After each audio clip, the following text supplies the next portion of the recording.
So apparently when I made the original recording, I forgot these two slides. So organization of the nervous tissue. White matter versus gray matter. Okay, remember the myelination we were talking about earlier? When we have that myelination around the axons, when we have the myelin sheaths, these little dudes right here, then we actually see, when you're looking at an organ, a lighter color of tissue. So we tend to call that white matter. When we don't have those myelinated axons, it tends to look darker, so we call that gray matter. Now, in the central nervous system, in your brain and in your spinal cord, the white matter acts as nerve tracts. Notice that word tracks, it just means pathways, like a track, like you go walking at the track, okay? But pretty much what this does is it carries things from point A to point B. It doesn't have anything to do with how you're thinking or processing or anything like that. It's literally a highway to get from one place to the other.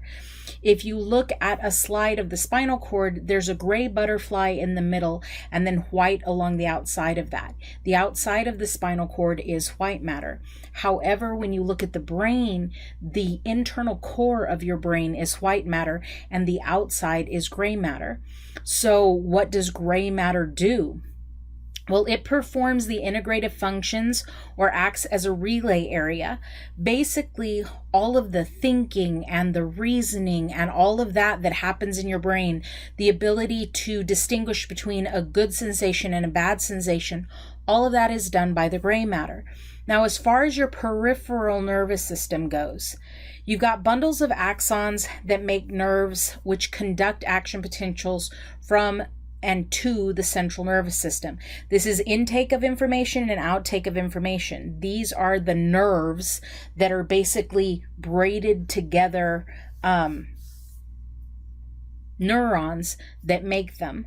Most neurons are myelinated in your peripheral nervous system. But as always in science, there's always going to be an exception. So collections of cell bodies in your peripheral nervous system are actually called ganglia. So imagine putting chongos in somebody's hair, putting hair ties in somebody's hair that's really long and it's all the same level. And then you take that person's hair and you braid it. Where all of those chongos are, where all of those rubber bands are, it would make it thicker when you were braiding because those are thicker than the individual hairs, right?